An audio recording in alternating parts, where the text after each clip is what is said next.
Hello, I'm Laurie McMenemy. Welcome to The Ugly Inside. Subscribe below. Welcome to our big match preview as Saints finally look ahead to a home game, the first one in 2 months, would you believe? And our opponents on Saturday in front of the TV cameras, of course it is billed as the so-called South Coast derby. It's Bournemouth at home. So help me to give us the opposition view. I'm with Sam from the Bournemouth podcast, Back of the Net. Sam, thanks for joining, mate. How you doing? Yeah, not too bad. Looking forward to this weekend. Well, let's start things off then with this media hype. I don't like it, but every time we pull together in the season, the fixtures come out, we're on TV. Of course it is. It's now the so-called South Coast derby, but I mean, it's interesting to hear your side of things. How would you describe this so-called rivalry? Is it a rivalry? El Clasico, as they call it. I think most Bournemouth fans are in agreement that it's a derby. I mean, the dictionary definition does suggest that it is a derby.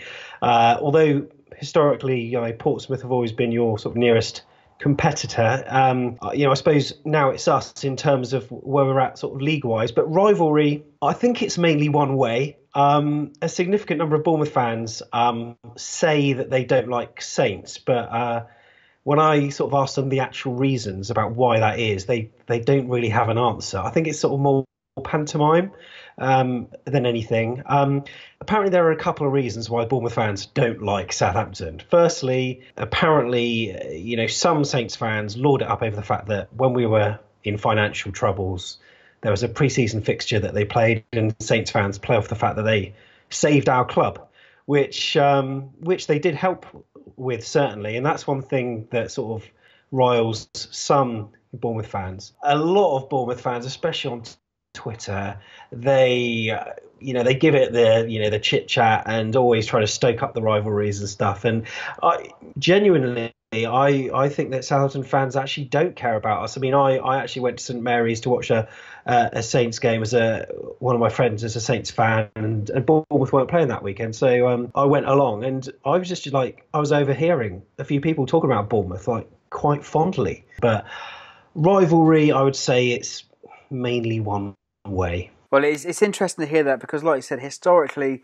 for me, that there hasn't been much intensity or animosity, and as you touched upon there, I'm sure we have friends on either side of the county line that helped each other's clubs out, whether it's you guys helping us out in 2009 and whether we helped you out, before that when we helped your club out. But let's focus back on to Saturday then. We find ourselves 10th and 11th in the table, same amount of points more or less, very much a mid-table clash. You could leapfrog us with a win. You picked up some valuable points recently, 2 wins and a draw, back-to-back wins, and a point at Old Trafford, which is always a tough place to go. So how would you describe your team's performances as a whole? Yeah, I mean, recently it's been a lot better. I mean, it's been aside from the last 3 games, the 2017 has been awful. Ever since we went 3-0 up against Arsenal and then just capitulated inside sort of 20 minutes, that seemed to be the catalyst for an awful run of form where there was just no confidence at all. But that Man United match just seemed to sort of galvanise the side. And having 2 home games after that really helped. So West Ham and Swansea, and we're playing a lot better.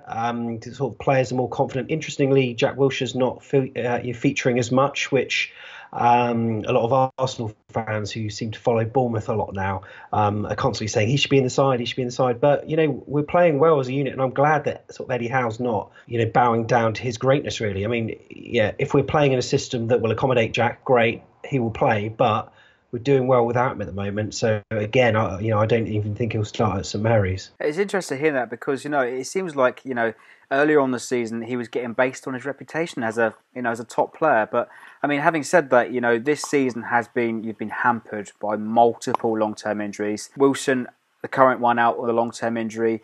You've also had notable suspensions as well, most recently with Tyrone Mings. But how much of a miss have those players in particular been, and perhaps even like some Mings recently? But who importantly are your danger men? Who should we look out for on Saturday? Yeah, I mean, Callum Wilson, unfortunately, he's not really been the same player ever since he got the injury last season. I mean, he came back, scored a few penalties this season. But, even if it was I know Josh King is scoring many goals for us, but even if it was a Callum Wilson versus Benik Fobe choice, at the moment I go for a Fobe. But Callum Wilson, yeah, that has been a problem, but Josh King has stepped up and he's been a phenomenon, really. Considering we signed him for £1 million from Blackburn the season before last, he's done so well. He's so strong.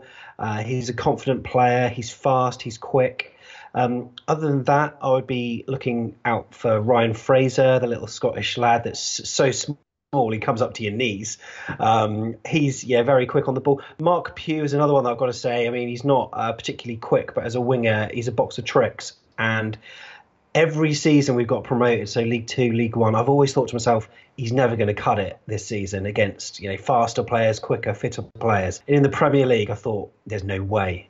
But he's done it again. He's proved me wrong, and he's a decent player. So Josh King up front, and also our wide men. As for Tyrone Mings, I mean, losing him for 5 games, the FA, I don't know what they are drinking, because that Man United stamp, no game, no ban at all, and it seems to be one rule for one for another. But thankfully, Simon Francis, our captain, came back in as soon as Mings was out, so we've not suffered too much because of that. Well, one thing's for sure, Bournemouth have never won in Southampton territory. What will Eddie Howe be doing to extinguish that poor record on Saturday night, mate? I just think we're just going to be doing the same as we have done. I think that the kind of monkey was off our back last season with having not beaten Saints for ages I don't know if we had even beaten Saints in the competitive fixture before that, but that 2-0 win at Dean Court, that was sort of really good to get. So I think the fear of going to St Mary's is going to be an interesting match. I don't think we're going to be intimidated. It's just, if we score first, can we then go on to protect our lead and hopefully score a few more? Because defensively, even though we've improved recently, we're still quite dodgy. And one of my main concerns, now you may know more than me, is the fitness of Gabbiadini. What's happening with him? Because if he's fit, we could be in trouble. Well, this is the thing. From what I understand, he could be out for another 2 weeks with a groin injury. I mean, sorry.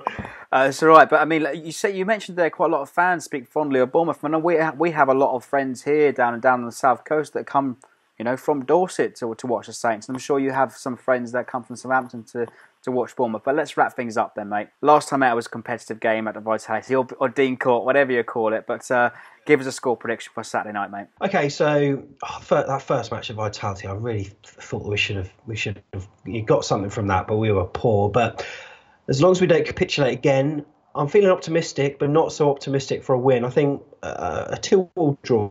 1 for the neutral, for sure. But Sam, you've been great. Thanks for joining me, mate. Absolutely no problem at all.